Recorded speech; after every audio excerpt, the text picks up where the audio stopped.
How's it going, guys? I am Brian Beck, and this is the airline profile video for Aviation 355. Now, I decided to go with, I guess, kind of a smaller group, but I'm going to talk about Amazon Air. Now, this is a recent name change. They used to be Prime Air, but they changed it to Amazon Air, I think, just last year. To differentiate between their air cargo service and their drone delivery service. Now, Amazon Air is a very, very new group. They just started about 5 or 6 years ago.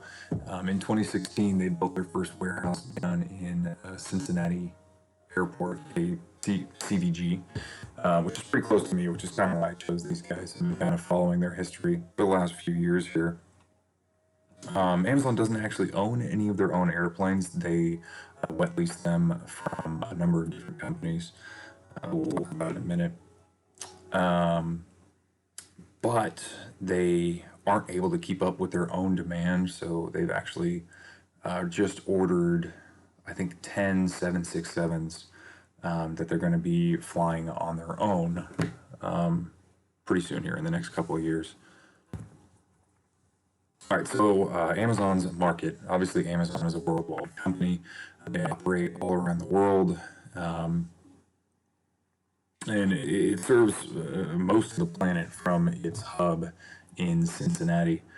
Now, they do have a second hub, which is in Germany. So primarily, they're using that hub and spoke model that we talked about earlier. Although it does have a bunch of aircraft that just fly point to point all around the world.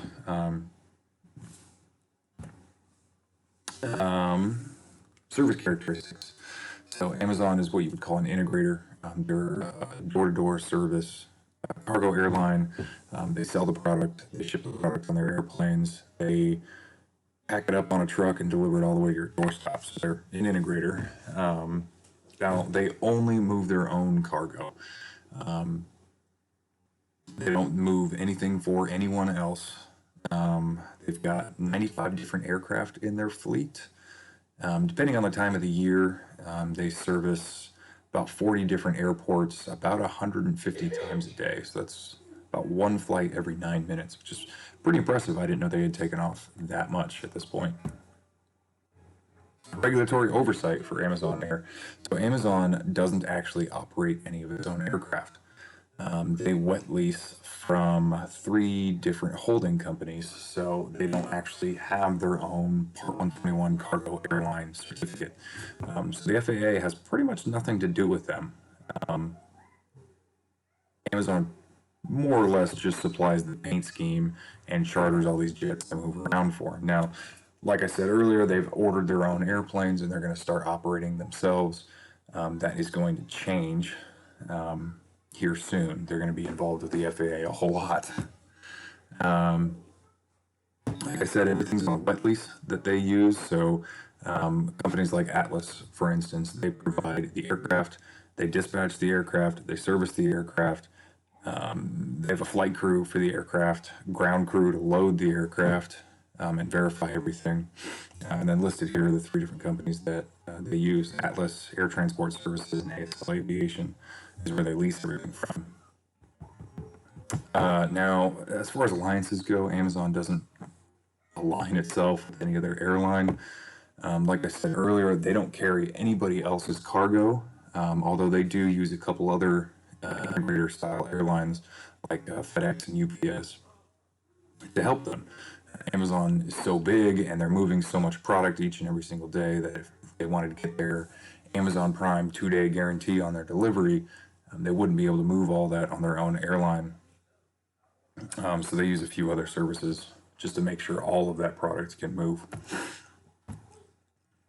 As far as their fleet goes, they've got 95 aircraft and they have 8 more 767s on order. But they're flying a couple of ATR 72s, 26 737s, and 66 76s. So that's the primary aircraft right there is the 76 freighter.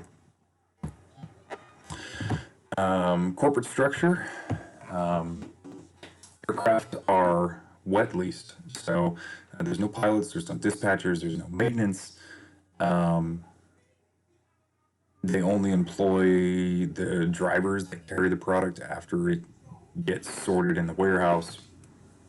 So really, it's kind of hard to judge how their pilots are treated because that's up to the individual companies that they lease from.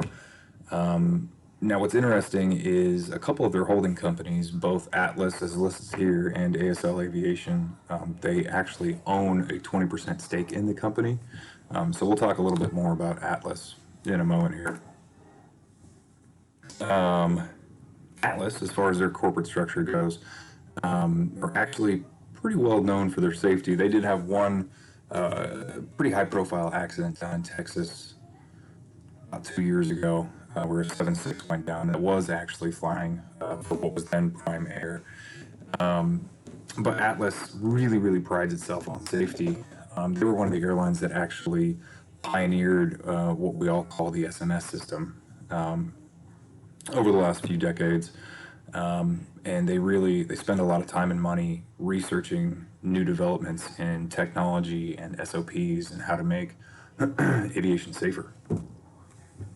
That's all I've got as far as Amazon Air goes. Thanks, guys.